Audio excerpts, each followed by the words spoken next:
sallallahu alaihi wa ala alihi wa sahabatihi ajma'in wa man tabi'ahum bi ihsanin ila yaumiddin, amma ba'd.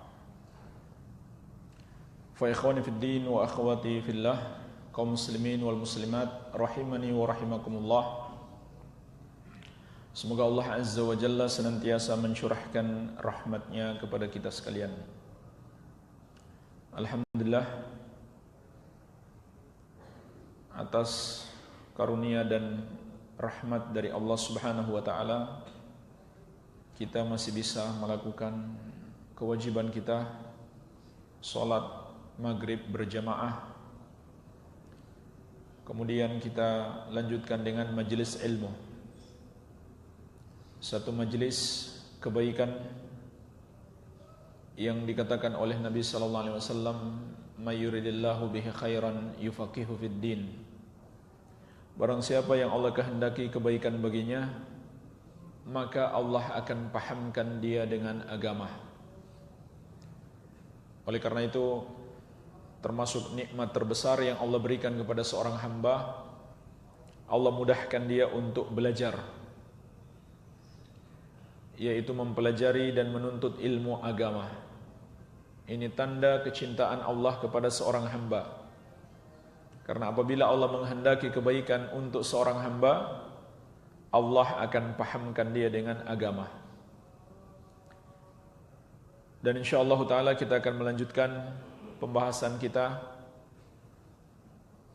dalam kitab Nawaqidul Islam, pembatal-pembatal keislaman, yang disusun oleh Syekhul Islam Al-Mujahidul Mujaddid Al-Imamul Allamah Al-Syekh Muhammad At-Tamimi rahimahullahu ta'ala rahmatan wasi'ah. Dan kita akan memasuki pembatal keislaman yang kelima. Alhamdulillah, pada pertemuan sebelumnya telah kita bahas 4 pembatal keislaman. Maka kita akan memasuki pembatal keislaman yang kelima. Jamaah sekalian, kami ingatkan kembali, memahami pembatal-pembatal keislaman adalah ilmu yang terpenting untuk kita pelajari. Karena inilah kunci keselamatan kita dari azab Allah, yaitu menjauhi sebab-sebab yang bisa membatalkan Islam kita. Sehingga kita harus mengetahui apa saja yang bisa membatalkan keislaman kita agar kita bisa menjauhinya. Berapa banyak orang yang terjerumus dalam perbuatan dosa yang membatalkan Islamnya tanpa dia sadari, karena dia tidak belajar, dia tidak paham.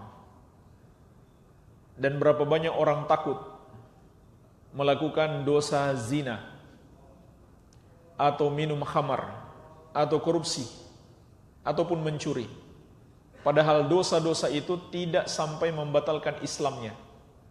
Dosa besar iya, wajib dijauhi, wajib diwaspadai, ditakuti. Tapi ada yang lebih penting untuk ditakutkan, lebih penting untuk dijauhi, lebih berbahaya, yaitu dosa-dosa yang bisa membatalkan Islamnya, membatalkan Islam seseorang. Jadi ini lebih berbahaya daripada semua dosa-dosa besar yang sudah sering kita dengarkan. Berzina, makan riba, mencuri, minum khamar, membunuh, korupsi.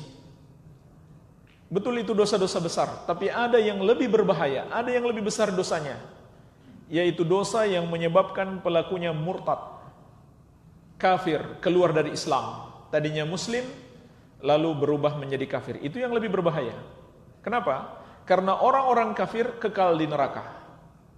Sejelek-jeleknya seorang muslim, selama dia belum kafir, belum menjadi orang musyrik, maka seandainya sampai mati dia tidak bertobat sekalipun, masih mungkin dosanya diampuni oleh Allah, kalau Allah menghendaki. Kalau Allah tidak menghendaki, maka berarti Allah masukkan dia ke neraka, tapi dia tidak kekal di neraka. Adapun orang-orang kafir, orang-orang yang sudah batal Islamnya, maka naudzubillah, mereka pasti masuk neraka dan kekal di dalamnya untuk selama-lamanya. Ini bahayanya jemaah sekalian. Mungkin di dunia dia enggak dihukum, Beda dengan orang mencuri, korupsi, mungkin dihukum berat. Orang kafir murtad karena negara tidak lagi mengenal agama. Di negara-negara tertentu mereka sudah tidak tahu hukum Islam bagi orang yang murtad. Sehingga di dunia dia lepas dari hukum, tapi di akhirat dia mendapatkan hukuman yang paling berat, yaitu kekal di neraka. Dalam surat Al-Bayyinah ayat ke-6 Allah sudah menegaskan, innal ladzina kafaru min ahlil kitabi wal musyrikina fi nari jahannam khalidina fiha ulaika hum syarrul bariyah. Sesungguhnya orang-orang kafir yang berasal dari dua golongan. Yang pertama golongan ahlul kitab, yang kedua al-musyrikin, semua orang yang menyembah kepada selain Allah, yang menduakan Allah, yang menuhankan selain Allah, atau yang mengingkari peribadahan kepada Allah, atau yang tidak beriman kepada Allah, maka kata Allah, tempat mereka finari jahannam khalidina fiha, di neraka jahannam mereka kekal di dalamnya. Ulaika hum syarrul bariyah, mereka itulah seburuk-buruknya makhluk. Sungguh aneh kalau kita menghafal ayat ini tapi kita enggak berusaha mencari tahu apa saja dosa yang menyebabkan kita kafir, yang ancamannya masuk neraka jahanam, kekal di dalamnya, dan pelakunya disebut syarrul bariyah, seburuk-buruk makhluk. Artinya lebih hina daripada hewan, lebih buruk daripada binatang. Dan kelak di muka bumi ini semua orang beriman Allah wafatkan, lalu yang tersisa hanya orang-orang kafir. Saat itulah baru terjadi hari kiamat. Nabi SAW bersabda, la taqumus sa'ah illa ala syiraril khalqi. Tidak akan terjadi hari kiamat kecuali akan menimpa makhluk yang paling jelek. Itulah orang-orang kafir. Jadi jemaah sekalian, makhluk yang paling buruk, makhluk yang paling hina itu bukan hewan, bukan babi, bukan monyet, tapi manusia dan jin yang kafir kepada Allah, yang mempersekutukan Allah. Inilah yang kita pelajari. Apa saja dosa yang menyebabkan pelakunya itu kafir, musyrik, tidak lagi disebut atau dihukumi atau dianggap sebagai seorang muslim atau orang yang beriman. Maka insya Allah kita akan masuk dalam pembatal keislaman yang kelima. Penulis rahimahullah ta'ala berkata, al-khamis, pembatal keislaman yang kelima, man abghada syai'an mimma ja'a bihi Rasul sallallahu alaihi wasallam walau amila bihi kafar. Barang siapa yang membenci satu ajaran Rasul atau salah satu syariat Islam, walaupun dia mengamalkannya, maka dia kafir. Dan ini berdasarkan kesepakatan ulama, sebagaimana dinukil oleh Al-Mardawi dari Syekhul Islam di dalam kitabnya Al-Insaf juz ke-10 halaman 383. Inilah jemaah sekalian pembatal keislaman yang kelima, yaitu orang yang tadinya muslim kemudian dia membenci salah satu ajaran Nabi atau salah satu ajaran dan syariat Islam. Apa itu syariat Islam? Syariat yang Allah turunkan. Di mana kita dapatkan syariat itu? Di dalam Al-Quran dan hadis-hadis Nabi SAW. Apabila ada satu ajaran Al-Quran, apabila ada satu ajaran hadis Nabi Muhammad SAW, atau dengan kata lain syariat Islam, yang dibenci oleh seseorang, walau tadinya dia beriman atau dia sudah masuk Islam, maka dia menjadi kafir, murtad, keluar dari Islam, walaupun dia mengamalkan. Jadi subhanallah jemaah sekalian, enggak ada pengaruh walaupun dia amalkan, walaupun dia mengamalkan. Solat misalkan, dia masih solat, tapi dalam hatinya dia benci syariat solat, maka dia kafir. Puasa, dia benci syariat puasa, dia tidak suka dengan syariat berpuasa, walaupun dia sendiri masih berpuasa, maka dia kafir, murtad, keluar dari Islam. Begitu pula zakat, haji, dan lain-lain. Jadi subhanallah jemaah sekalian, kafirnya dia bukan karena dia melakukan, bukan karena dia meninggalkan amalan tersebut. Dan Kata Abdullah bin Syakik rahimahullah, "Kana ashabu Muhammadin sallallahu alaihi wasallam la yarawna syai'an minal a'mali tarkuhu kufrun ghairu salah." Dahulu para sahabat Nabi Muhammad sallallahu alaihi wasallam tidaklah menganggap ada satu amalan sekedar ditinggalkan pelakunya menjadi kafir kecuali sholat. Jadi jemaah sekalian, semua amalan mulai dari sholat, zakat, puasa, haji, berjihad, umroh, amar ma'ruf nahi mungkar, semuanya sekedar kita tidak lakukan, kita nggak amalkan, maka kita tidak sampai kafir kecuali yang pertama, yaitu sholat. Sholat meninggalkannya menyebabkan pelakunya kafir. Selain sholat, seperti haji, ada orang mampu berhaji, kaya raya, juga dia dapat kuota naik haji, dia nggak mau naik haji. Apakah dia kafir? Tidak. Pelaku dosa besar, iya, besar sekali dosanya. Dan meninggalkan kewajiban jemaah sekalian, itu lebih besar dosanya daripada melakukan yang haram. Besar sekali dosanya, tapi dia tidak sampai kafir. Namun kalau dia benci syariat haji, dia kafir. Murtad, keluar dari Islam. Walaupun dia mau naik haji. Dan biasanya orang kalau sudah benci, dia naik hajinya bukan untuk ibadah. Mungkin untuk pulang dipanggil Pak Haji. Atau dia pingin dimuliakan. Pingin disebut orang baik, orang alim. Tidak mementingkan dunia. Atau mau lari saja dari pekerjaan, sudah terlalu sibuk, mending naik haji santai. Jadi bukan karena Allah, bukan karena ibadah. Jadi kalau dia benci syariat haji, walaupun dia haji, maka dia kafir. Termasuk jemaah sekalian, membenci syariat azan, tidak suka mendengarkan lantunan azan, lalu sok merasa yang paling nasionalis, yang paling membela negara. Mereka lupa, itu yang dikumandangkan dalam azan, takbir Allahu Akbar 6 kali. Itulah yang membebaskan negeri kita dari tangan cengkraman penjajah. Lalu anti dengan teriakan takbir. Bahkan naudzubillah, ada yang sampai mengatakan itu ciri-ciri teroris. Dia lupa dengan takbirnya Bung Tomo. Dia lupa dengan takbirnya Diponegoro. Dia lupa dengan takbirnya Imam Bonjol, para pahlawan negeri kita. Kalau bukan karena membela agama, nggak ada semangat jihad mereka. Buat apa membela tanah? Agama yang dibela baru kita dapat pahala. Kalau cuma membela tanah mau dirampas, terlalu hina. Maka membela agama, para pejuang kita, bukan sekedar membela tanah.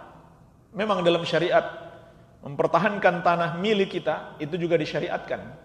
Tetapi ada yang lebih mulia, membela agama. Itulah yang menggugah semangat jihad. Mereka lupa negeri ini merdeka dengan jihad, dengan takbir, dengan Allahu Akbar. Begitu pula yang anti dengan syariat jihad, kafir dia, murtad, keluar dari Islam. Walaupun dia haji, walaupun dia salat, walaupun dia puasa, semua syariat dia kerjakan. Tapi syariat jihad dia benci, dia kafir, murtad, keluar dari Islam. Bahkan walaupun dia ikut berjihad. Jadi masalahnya benci syariat, itulah kekafiran. Begitu pula membenci cadar. Subhanallah. Padahal ulama Islam sepakat cadar itu disyariatkan. Dan termasuk yang paling keras mazhab Syafi'i. Mazhab Syafi'i yang paling keras, wajib pakai cadar. Sebagian ulama-ulama Syafi'iyah itu keras sekali, kewajiban menggunakan cadar. Ada juga yang membenci sunnah berjenggot, membenci orang menggunakan pakaian di atas mata kaki. Jemaah sekalian, ini syariat bagi laki-laki. Rasulullah SAW bersabda, ma asfala minal ka'bain minal izar finnar. Pakaian laki-laki yang menutupi mata kaki tempatnya di neraka. Ini enggak main-main ancamannya. Banyak sekali hadis-hadis Nabi sallallahu alaihi wasallam. Ya. Begitu pula hukum-hukum Islam. Penegakan syariat Islam. Kalau ada seorang muslim yang membenci, tidak suka ditegakkan syariat Islam, maka dia kafir. Dia kafir, keluar dari Islam. Dan ini jemaah sekalian, sepakat ulama Islam, tidak ada perbedaan pendapat. Apa dalilnya? Banyak sekali dalil dalam Al-Quran. Di antaranya, surat Muhammad ayat ke-9. Allah subhanahu wa ta'ala berfirman, "Dzalika bi annahum karihu ma anzalallah fa ahbata a'malahum." Mereka itu menjadi kafir karena mereka membenci apa yang Allah turunkan. Maka Allah menghapuskan amalan-amalan mereka. Perhatikan jemaah sekalian ayat yang mulia ini. Siapa yang membenci apa yang Allah turunkan? Apa yang Allah turunkan kepada kita? Namanya Al-Quran dan hadis Nabi sallallahu alaihi wasallam. Itulah yang Allah turunkan kepada kita sebagai pedoman hidup kita. Siapa yang membenci salah satu ajaran Al-Quran dan hadis atau ajaran syariat Allah, maka dia kafir dan Allah hapuskan amalannya. Jadi kalau dia sebelumnya muslim, bukan hanya muslim, rajin beramal, rajin sholat, puasa, zakat, haji, sedekah. Setelah itu dia benci satu syariat Allah, maka dia jadi kafir dan semua amalannya terhapus. Karena itu balasan terhadap orang-orang kafir. Itu balasan terhadap orang-orang kafir. Walaupun seandainya dia tobat, insya Allah amalannya kembali. Karena Allah berfirman, "Wa may yartadid minkum an dinihi fayamut wa huwa kafirun fa ulaika habitat a'maluhum fid dunya wal akhirah." Barang siapa di antara kalian yang murtad dari agamanya, kemudian dia mati dalam keadaan kafir, maka mereka itulah yang terhapus selama-lamanya amalan mereka di dunia maupun di akhirat. Berdasarkan ayat ini kata para ulama, kalau dia tidak mati dalam keadaan kafir, mudah-mudahan amalannya yang sudah terhapus kembali. Karena ayat ini mengatakan terhapus selamanya amalan mereka kalau sampai mati dalam keadaan kafir itu, sampai mati sudah enggak tobat. Jadi jemaah sekalian, ini bahaya kekafiran. Semua amal kebaikan yang dilakukan oleh seseorang itu menjadi terhapus. Kalau dia tobat, mudah-mudahan kembali. Kenapa saya katakan mudah-mudahan? Karena sebagian ulama tidak berpendapat demikian. Ulama masih berbeda pendapat. Jadi dalilnya tidak tegas mengatakan amalannya kembali. Cuman dalil mengatakan kalau dia sampai mati dalam keadaan kafir, terhapus seluruh amalannya di dunia maupun di akhirat. Tidak mengatakan amalan yang sudah terhapus kembali. Makanya saya katakan mudah-mudahan kembali. Ya. Tapi setidaknya dia tidak mati dalam keadaan kafir, itu sudah mending. Karena kalau mati dalam keadaan kafir, na'udzubillah, dia pasti masuk neraka dan kekal di dalam neraka untuk selama-lamanya. Dalil yang lain, surat Al-Mu'minun ayat ke-70. Allah berfirman, "Bal ja'ahumul haqq wa aktsaruhum lil haqqi karihun." Tentang sifat orang-orang kafir. Telah datang kepada mereka kebenaran, akan tetapi kebanyakan mereka membenci kebenaran tersebut. Apa itu kebenaran jemaah sekalian? Kebenaran itu adalah semua yang datang dari Allah. Semua ajaran Allah, semua syariat Allah, itulah kebenaran. Apapun hasil pemikiran manusia, undang-undang manusia, budaya, adat dan istiadat manusia, kalau bertentangan dengan syariat Allah, itu namanya kebatilan. Walaupun ada orang mengatakan, itu kan kearifan lokal. Terserah mereka mau bilang itu kearifan lokal, budaya baik. Kalau bertentangan dengan syariat, maka itu adalah kebatilan. Kalau bertentangan dengan keimanan, itu namanya kekafiran. Dan hati-hati jemaah sekalian. Sebab orang-orang dulu tidak beriman gara-gara mempertahankan budaya nenek moyang. Gara-gara takut dicela oleh masyarakat, enggak ikut adat. Wa idza qila lahum ittabi'u ma anzalallah, Qalu bal nattabi'u ma alfaina 'alaihi aba'ana. Kalau dikatakan kepada mereka, ikutilah apa yang Allah turunkan. Apa jawaban mereka? Kami hanya mau mengikuti apa yang diwariskan oleh nenek moyang kami. Hati-hatilah. Jadi semua warisan nenek moyang, budaya bangsa manapun, undang-undang negara manapun, kalau bertentangan dengan syariat itu batil, salah, tidak benar. Kalau bertentangan dengan keimanan, maka kekafiran, kesyirikan. Dan inilah penyebab umat-umat terdahulu kafir kepada Allah dan tidak mendapatkan hidayah. Karena lebih mementingkan produk budaya mereka, adat istiadat mereka, warisan nenek moyang mereka. Maka hati-hatilah. Dan Allah berfirman juga tentang sifat orang-orang beriman. Dalam surat An-Nisa ayat ke-65. Fala wa rabbika la yu'minuna hatta yuhakkimuka fima syajara bainahum. Thumma la yajidu fi anfusihim harajan mimma qadaita wa yusallimu taslima. Kata Allah, sekali-kali tidak demi Rabbmu wahai Muhammad, mereka belumlah beriman sampai mereka menjadikan engkau sebagai penentu hukum dalam urusan mereka. Kemudian tidak ada dalam hati mereka keberatan sedikit pun terhadap hukum dan syariat yang engkau tetapkan. Dan mereka berserah dengan sepenuhnya. Itulah jemaah sekalian, sifat orang beriman. Ridho, berserah, tunduk dan patuh terhadap semua syariat Allah. Siapa yang menentang, membenci, memusuhi, tidak menyukai, maka dia kafir. Kalau dia mengaku beriman, maka dia telah murtad, keluar dari Islam. Atau dia orang munafik yang mengaku beriman, tapi sebenarnya dia kafir. Inilah dalil-dalil yang menunjukkan kafirnya orang yang membenci syariat Islam. Tapi jemaah sekalian, perlu dipahami, membenci di sini adalah membenci syariatnya. Karena ada juga membenci yang sifatnya tabiat. Jadi membenci itu ada dua. Membenci yang sifatnya kebencian terhadap syariat dan membenci karena tabiat. Contohnya di dalam surat Al-Baqarah ayat ke-216. Allah Subhanahu wa taala berfirman, Kutiba alaikumul qital wa huwa kurhul lakum. Diwajibkan atas kamu berperang, padahal berperang itu dibenci oleh kalian. Jemaah sekalian, sudah fitrah manusia itu enggak suka perang, enggak suka ribut. Jadi kalau ada orang yang suka ribut, itu sudah enggak sesuai fitrah, sudah enggak normal. Ya. Maka Allah katakan diwajibkan atas kalian berperang, padahal berperang itu kalian benci. Apa yang mereka benci di sini? Berperang atau syariat berperang? Berperangnya, bukan syariatnya.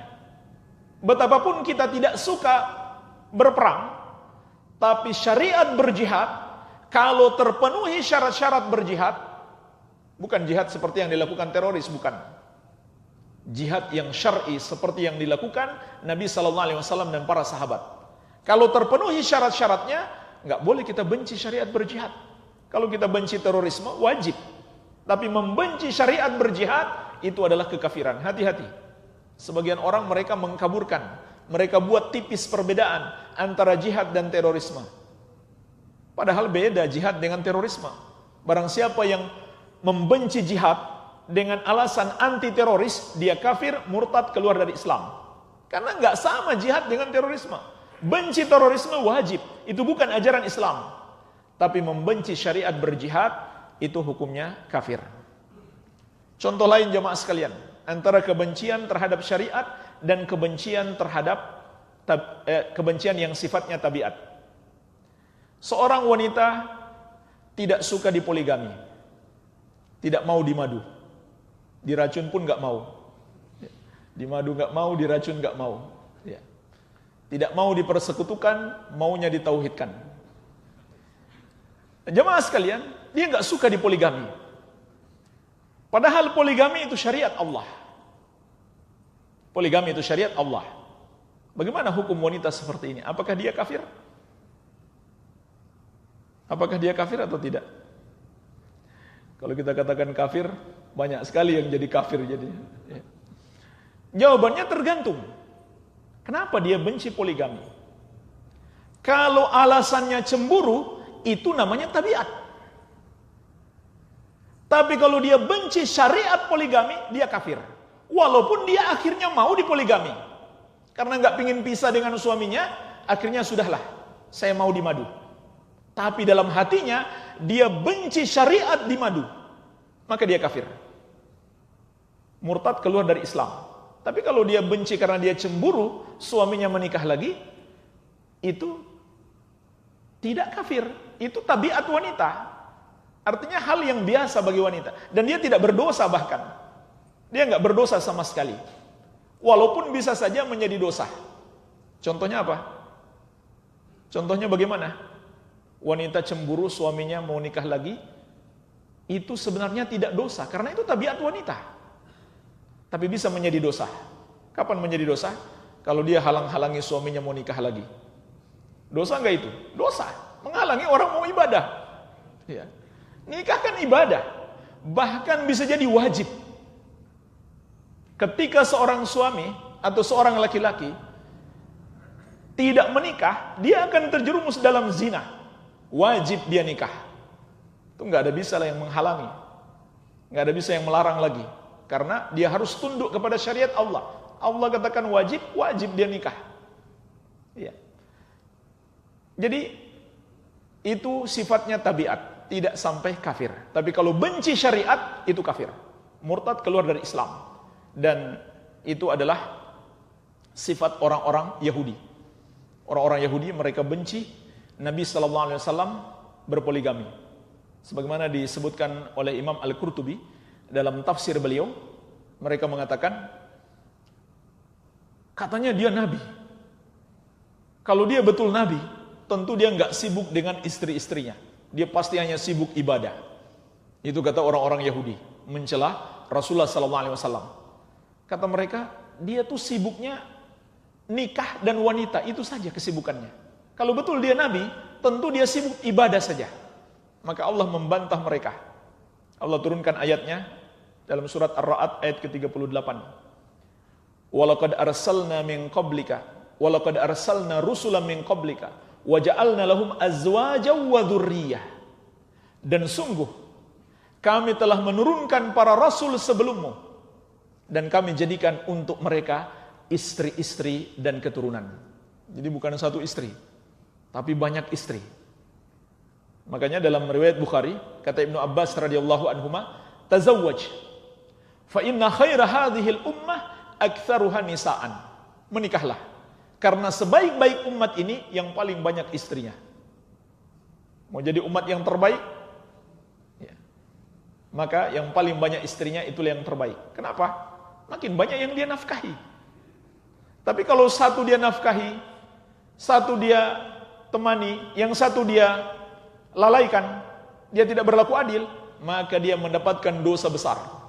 Kelak di hari kiamat, kata Nabi SAW, dia akan dibangkitkan dalam keadaan miring. Jadi pincang dia, miring di hari kiamat. Kalau dia menikahi dua istri, lalu satu dia lalaikan. Makanya kata Allah, kalau kamu tidak mampu berlaku adil, takut tidak berlaku adil, maka satu cukup. Kalau takut tidak berlaku adil, karena konsekuensinya berat. Tapi kalau dia bisa menafkahi semuanya dengan adil, maka dia sebaik-baik umat. Dan sebaik-baik umat ini tentunya Nabi Muhammad SAW, beliaulah yang paling banyak istrinya. Ya. Jadi jemaah sekalian, ini semua syariat Allah. Kita kadang belum sanggup mengamalkan. Kenapa? Iman kita lemah. Tapi jangan sekali-kali kita benci terhadap syariat Allah. Dan pada pembatal keislaman yang keempat juga sudah kita bahas, orang yang lebih mengutamakan. Pembatal keislaman yang keempat yang sudah kita bahas, orang yang lebih mengutamakan atau lebih menganggap baik budaya atau hukum atau apa saja daripada syariat, itu juga kafir. Itu juga sudah kafir. Apalagi kalau disertai dengan membenci. Sudah benci, menganggap syariat juga lebih rendah daripada budaya. Ini juga kekafiran yang lain, sebagaimana sudah kita bahas di pertemuan yang sebelumnya. Ya. Nanti akan kita bahas juga di pertemuan yang akan datang, termasuk kafir orang yang menghina atau melecehkan atau merendahkan syariat Allah Azza wa Jalla. Jadi jemaah sekalian, inilah penjelasan singkat pembatal keislaman yang kelima, yaitu orang yang membenci atau tidak menyukai, tidak mencintai salah satu syariat Allah, apapun syariat itu. Apapun syariat itu, kalau itu ada dalam Al-Quran, ada dalam hadis Nabi SAW, apabila seseorang mengaku muslim, lalu dia membencinya, tidak suka, maka dia kafir, bahkan walaupun dia mengamalkannya. Jadi jemaah sekalian, sekali lagi saya ingatkan, kadang kita nggak mampu atau belum mampu mengamalkan, karena iman lemah. Tapi jangan sampai kita membenci salah satu syariat Allah. Iya. Begitu pula membenci orang yang mengamalkannya karena syariatnya. Kalau sekedar benci orangnya, itu dosa besar. Tapi kalau kita benci dia karena dia mengamalkan syariat, itu adalah kekafiran. Seperti apa dosa besarnya jemaah sekalian kalau kita benci orang yang mengamalkan syariat? Membenci pribadinya saja, Allah umumkan perang kepada orang yang membenci pribadi orang yang mengamalkan syariat. Karena orang yang mengamalkan syariat, dia adalah wali Allah. Karena dalam surat Yunus ayat ke-63 Allah mengatakan, wali Allah itu alladzina amanu wa kanu yattaqun, yang beriman dan bertakwa. Maka siapa membenci orang yang beriman dan bertakwa, berarti membenci wali Allah. Padahal dalam hadis qudsi Allah mengingatkan, man adali waliyan faqad adzantuhu bil harb. Barang siapa memusuhi waliku, aku umumkan perang terhadapnya. Ini kalau benci orangnya, tapi tidak sampai kafir. Namun kalau kita benci dia dengan alasan dia mengamalkan syariat Allah atau salah satu sunnah Nabi SAW, apalagi sampai digoblok-goblokin, subhanallah. Ada orang tokoh agama sudah belajar syariat, orang yang mengamalkan syariat memelihara jenggot dikatakan goblok, subhanallah. Padahal Nabi SAW bersabda, ahfus syawarib a'ful liha, potonglah kumis, biarkan jenggot anda tumbuh. Ini syariat Nabi SAW. Tapi dia bilang orang yang melakukannya goblok, subhanallah. Tapi kalau dia hanya membenci orangnya, itu tidak sampai kafir. Tapi kalau dia benci orangnya karena syariat yang dia amalkan, maka itu kafir, murtad, keluar dari Islam. Termasuk dalam pembahasan kita. Semoga bermanfaat. Masih ada waktu untuk tanya jawab, saya persilahkan.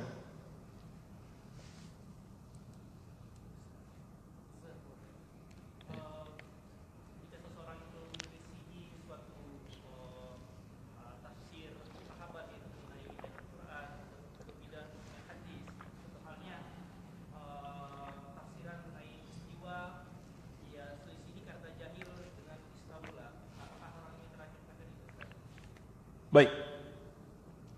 Mengingkari sifat Allah adalah kekafiran. Contohnya orang yang menakwilkan sifat Allah istawa. Istiwa di atas arsy. Dia takwil dengan istaulah. Istiwa di atas arsy artinya berada di atas arsy, di atas seluruh makhluk. Dia katakan Allah tidak berada di atas arsy. Karena maksud berada di atasnya, maksudnya menguasai. Ini sebenarnya kekafiran. Karena berarti dia tidak beriman dengan ayat Allah istawa alal arsy. Sebenarnya ini kekafiran. Tetapi orang yang melakukannya belum tentu bisa divonis kafir. Kenapa? Karena dalam syariat ada al-udhur bil jahal. Makanya ulama tidak mengkafirkan Asy'ariyah. Orang-orang Asy'ariyah yang menakwilkan seperti itu tidak dikafirkan oleh para ulama. Kenapa? Karena ada al-udhru bil jahal. Mereka mendapatkan uzur karena kejahilan mereka, karena kebodohan mereka. Walaupun sebenarnya itu kekafiran. Subhanallah, tidak beriman dengan sifat Allah, tidak beriman dengan ayat Allah. Tapi kan dia bukan kesengajaan juga. Dia salah tafsir. Dan salah tafsir cabang dari kebodohan. Begitu pula orang-orang Khawarij. Mereka melakukan kekafiran, yaitu menghalalkan darah kaum muslimin. Ini kekufuran. Sesuatu yang haram, lalu kita katakan halal, itu kufur. Sebagaimana sudah kita bahas di pertemuan sebelumnya juga. Pertemuan sebelumnya. Kalau ada orang yang mengatakan khamar itu halal, dia kafir. Dia kafir. Khawarij seperti itu kekafiran mereka. Mereka katakan halal darah kaum muslimin. Maksudnya membunuh kaum muslimin boleh bagi mereka. Itu kekafiran. Kalau dia membunuh dan dia yakin itu dosa, dia namanya pelaku dosa besar. Dia tidak kafir. Tapi kalau dia katakan halal membunuh orang muslim, walaupun dia nggak membunuh, dia kafir. Jadi kafirnya bukan karena dia membunuh, tapi menghalalkan yang haram. Kenapa? Yang berhak menghalalkan dan mengharamkan hanya Allah. Nah, tapi ulama tidak mengkafirkan orang-orang Khawarij. Kenapa? Karena mereka bodoh, salah takwil. Tapi disebut sesat, iya, mereka disebut sesat, ahlul bid'ah. Tapi untuk dikafirkan, maka tidak sampai dikafirkan, karena untuk pengkafiran, sebagaimana sudah sering kita ingatkan, yang kita bahas di sini adalah perbuatannya. Adapun untuk vonis kafir terhadap orangnya, itu masih ada syarat-syarat lain yang harus terpenuhi, yaitu diantaranya menegakkan hujjah kepadanya. Iya, karena ada uzur bil jahal. Dia diberi uzur karena kebodohannya. Wallahu alam. Ada pertanyaan lain? Silakan.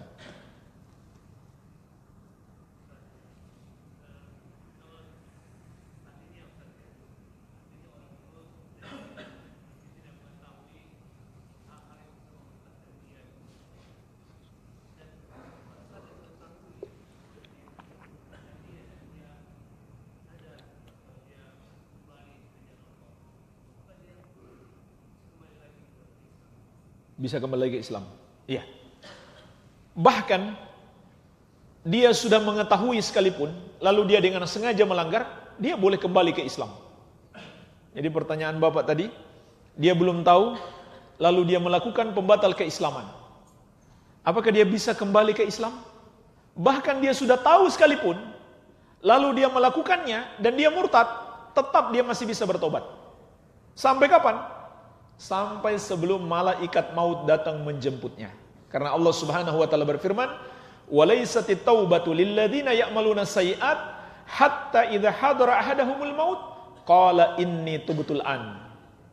Tidaklah tobat itu akan diterima dari orang-orang yang melakukan kejelekan sampai kematian sudah mendatangi salah seorang dari mereka, baru dia mau mengatakan, "Saya tobat sekarang."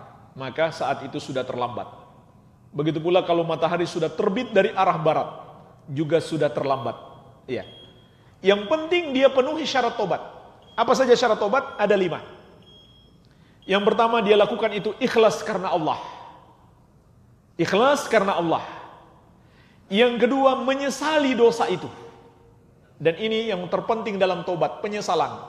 Makanya orang kalau berbuat dosa, lalu dia nggak menyesal, malah bangga, dosanya bertambah. Mungkin dia lakukan dosa kecil, tapi dia bangga, bukan menyesal, malah jadi bertambah dosa itu. Yang ketiga, meninggalkannya, tidak lagi melakukannya.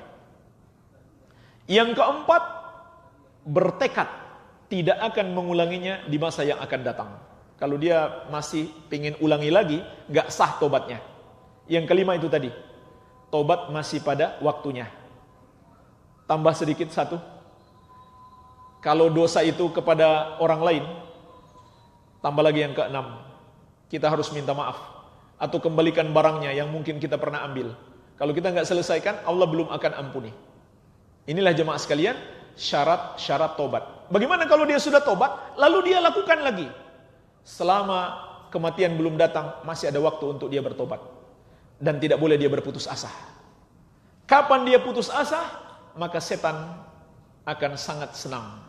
Jadi jemaah sekalian, walaupun kita terjerumus dalam dosa, jangan pernah kita berputus asa untuk bertobat. Alhamdulillah, ini saja yang bisa saya sampaikan, waktu sudah habis. Semoga bermanfaat. Lebih dan kurangnya saya mohon maaf. Wabillahi taufik. Walhamdulillahirabbil alamin. Wassalamualaikum warahmatullahi wabarakatuh.